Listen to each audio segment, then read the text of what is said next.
Hey, it's Arrow. In 1981, the film Chariots of Fire won 4 Oscars, including Best Picture. The film's sweeping instrumental theme song went on to become synonymous with Olympic glory.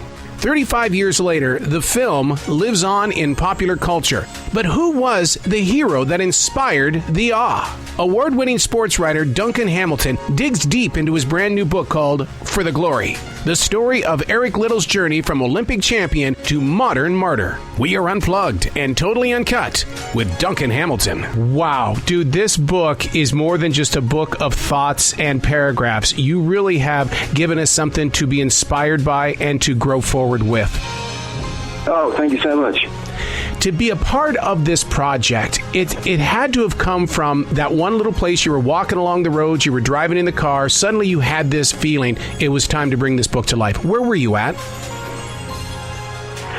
I think I was at the point in going back to my childhood.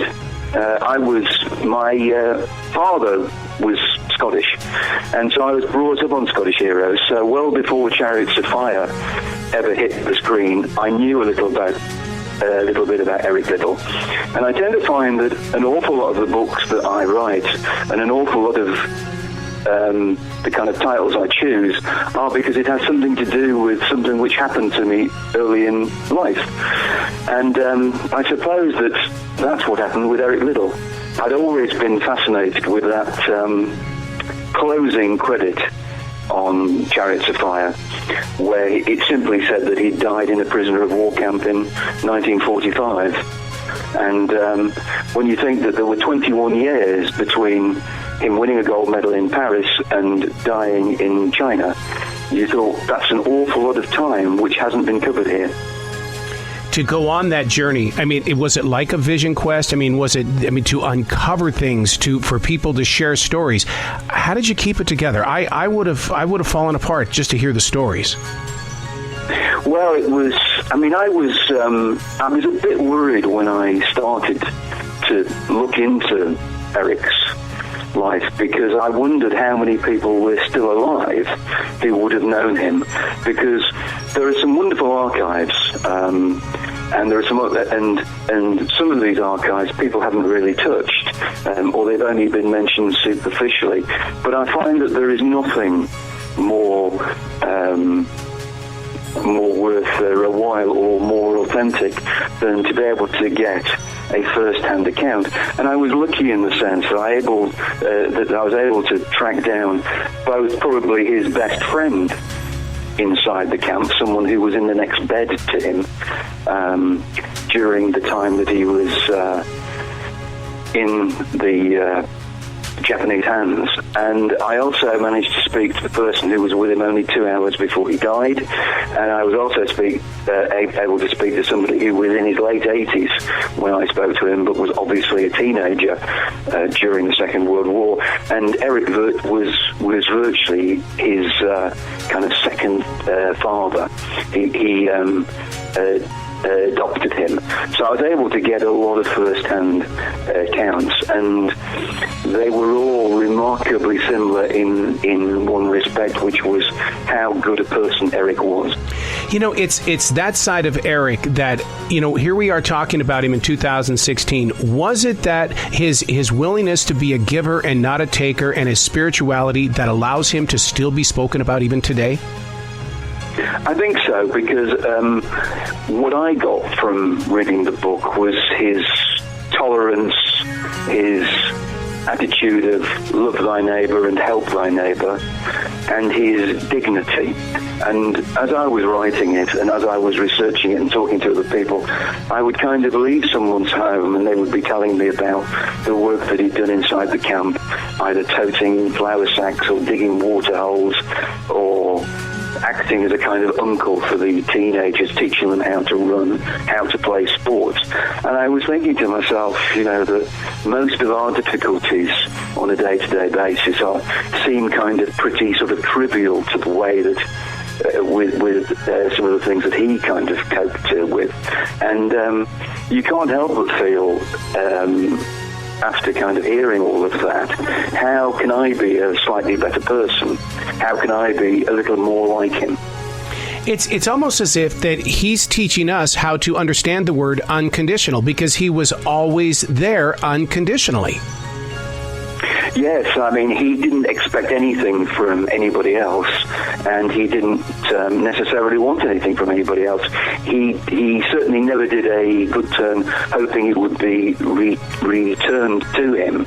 He kind of did it because that was his faith, and that was the way that he thought you should behave. And he had such forgiveness. I mean, he kind of realized very early on in camp life that he felt it would be necessary to pray for the Japanese guards. Yep. And he advised everybody else to pray for the Japanese guards. And I don't think that... I don't think you would find that in many people who suddenly found themselves incarcerated while their family were on the other side of the world.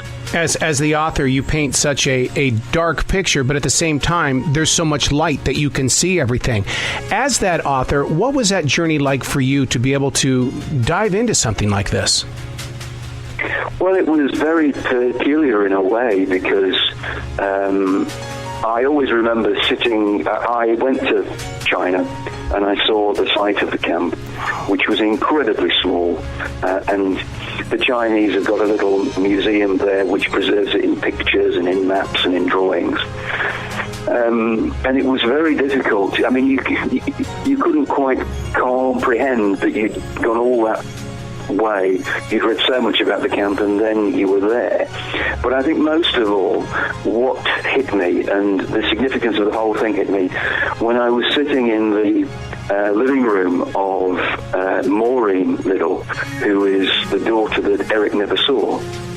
And I'd seen pictures of her when she was a baby. And she's sitting on her mother's knee, and it's the photograph that they sent him when he was in the camp. And to suddenly think that there I was sitting in her living room talking to the one daughter that he'd never been able to kind of meet, that was a very special moment. When you're engaged in a moment like that, was there something about Eric that drew you from a personal storm or a seasonal change? Because, spirituality lives well beyond the human shape. Yes, I think so. I think the first thing that I was aware of him being a particularly different kind of man, and I mean different in a particularly good sense, was when I heard what happened when he came back from the Olympic Games. I think he was never going to run the 100 metres and compete on a Sunday the way that the British Olympic Association wanted him to, but they treated him very, very badly, and yet he had no rancor with them. He didn't throw any tantrums. He didn't come playing afterwards. But even more than that was the fact that I was unaware, and I think probably most people will be too, that the kind of currency of a gold medal as early as 1924 was particularly high. I mean, it would have got you a very good job. Eric was offered coaching positions at all the top universities. He was offered figurehead positions for banks and building societies and financial institutions. He was offered lecture tours to which he would be paid lavishly, and he turned them all down because he was getting himself ready to go to China, and he saw that the only lecturing that he needed to do was from the pulpit. See, it's that love for Christ. I mean, I was wondering, that missionary that he was is what guided his path. Oh, totally, yes. And it always guided him on the most difficult path too. Yeah. He never took the easy route. His life, he felt, ought to be God-controlled. And he felt that because if God wasn't controlling his life, he thought someone else would. And even when he was in the camp, not only praying for the guards, but when people asked him how he kept his faith and why he kept his faith, he would say that God had not put him in that situation, but he was with him in that situation, and that's exactly what he felt. And this is one of those stories where, and we've heard preachers talk about it so many times, that those that are public with their love for Christ are the ones that suffer so much, and when they do suffer, it changes other people's lives. And through your writing, you're going to change people's lives, sir. Well, I would like to think that the book and anyone who reads it will just in a simple way do exactly what I've done after finishing it, which is try to be a more tolerant person, try to be a more giving person, basically, because it is such an inspirational story, and it's indicative, I think, of his character, that we are still talking about him, and that he is still worth talking about. And I sometimes will just go and search the internet, and you will come across people blogging about him or kind of tweeting about him, or there'll be some kind of internet debate on what he believed in. And all this from someone who never considered himself to be special, never considered himself to be famous, and yet here he is, 70 years after his death, still being talked about.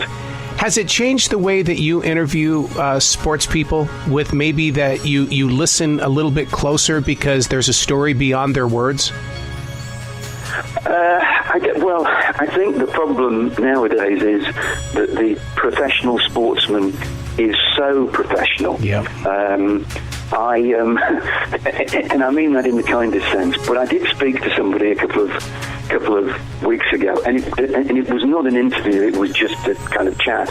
But he was talking about being interviewed by someone else, and he'd not particularly liked him, and he said, "Well, I have been trained not to be able to tell anything to anyone if I don't want to," And so it's very difficult nowadays, because professional sportsmen get so much media training and they're so wary about what they say. Whereas, of course, in Eric Little's day, and also in the day when I began covering sports in the kind of late 1970s, you could have sportsmen as your friends, and they would come to your house, top sportsmen, footballers, which of course is such a major kind of sport here. Whereas nowadays there is such a distance between a kind of sportsman and a journalist.